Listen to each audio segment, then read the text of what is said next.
Jesus devolveu a ele a esperança, como Jesus está devolvendo para você, neste momento, a esperança de vida, a esperança dos seus sonhos, a esperança de ter retomado o seu sacerdócio, o seu ministério. Não pare, não desista.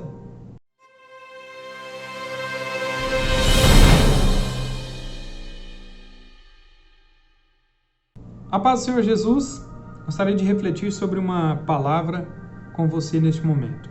Está lá em João 18. A partir do verso 18. Então, Simão Pedro, que tinha a espada, desembainhou-a e feriu o servo do sumo sacerdote, cortando-lhe a orelha direita. E o nome do servo era Malco.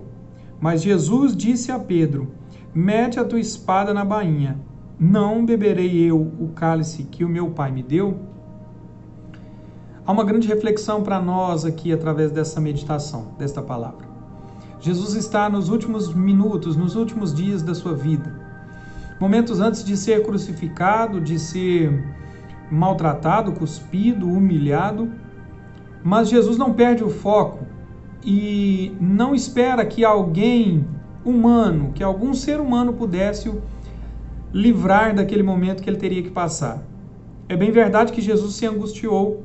É bem verdade que Jesus, em algum momento, pediu ao Pai que passasse dele aquele cálice, mas pediu também para que o Pai fizesse a vontade dele. E teria que ser daquela maneira, como foi. E quando Jesus ele vê a reação de Pedro, e Pedro, pouco tempo antes, tinha dito que daria a vida dele por Jesus, e de fato ele se caminhou para fazer aquilo, porque ao cortar a orelha do servo do sumo sacerdote, ele correu um grande risco de ser morto ali pelos soldados romanos que ali estavam, pelas pessoas que estavam com paus e porretes, pelas pessoas que estavam com armas para poder enfrentar Jesus. Mas Jesus diz uma frase que serve para mim e para você: guarde a espada na bainha. Por que você desembainhou a sua espada? E eu digo a você que está assistindo esse vídeo agora, por que você arrancou a sua espada da bainha?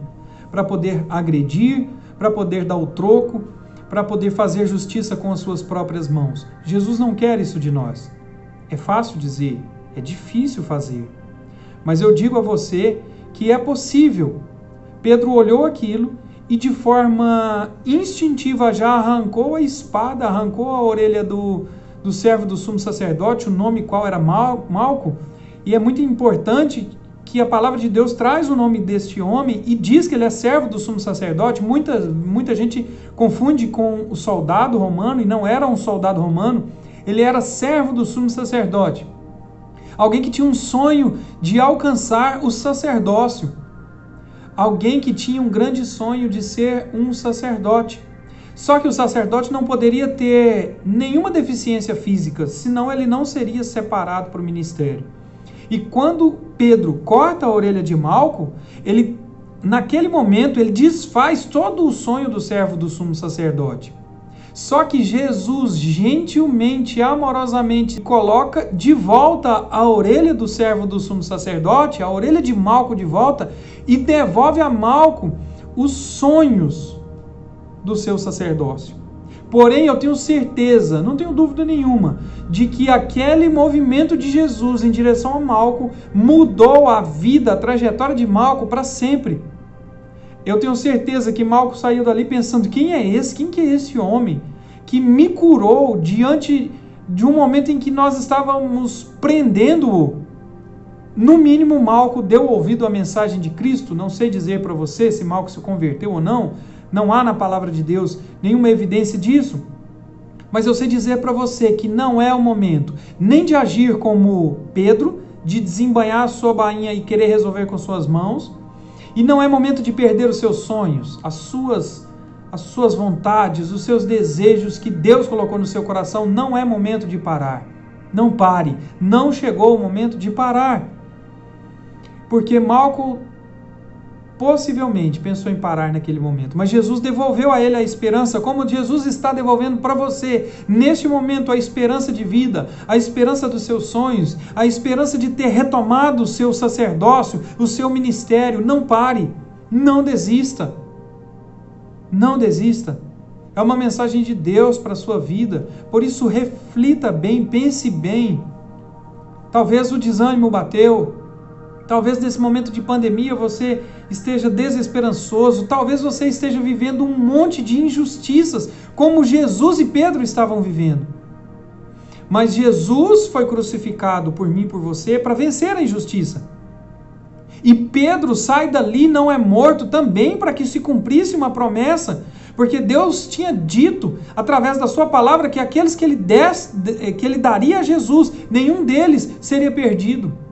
A não ser o filho da perdição, que seria aquele que trairia Jesus.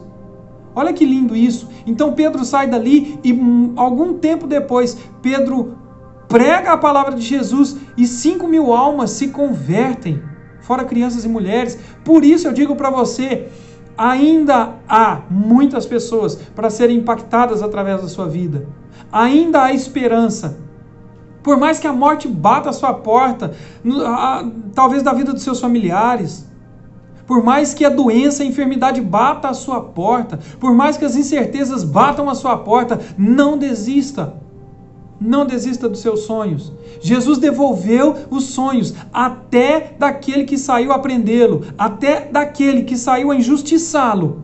Jesus devolveu os seus sonhos. Quiçá de alguém como eu e você, que cremos no nome dele, que muitos anos depois, cremos sem ver em Cristo Jesus. Não vale a pena. Não vale a pena se desviar. Não vale a pena deixar de falar do amor de Deus. Não vale a pena, independentemente do que aconteça. Talvez você tenha dito, Deus se esqueceu de mim, eu estou passando por essas lutas. Saiba que Deus não errou com você. Jesus nunca errou com você. Ele se entregou na cruz do Calvário por mim e por você. Reflita sobre isso. É uma decisão que Deus quer que você tome. Siga em frente. Sacuda a poeira das suas vestes. Tira o pó do seu rosto e volte a caminhar com Jesus. Deus abençoe a sua vida.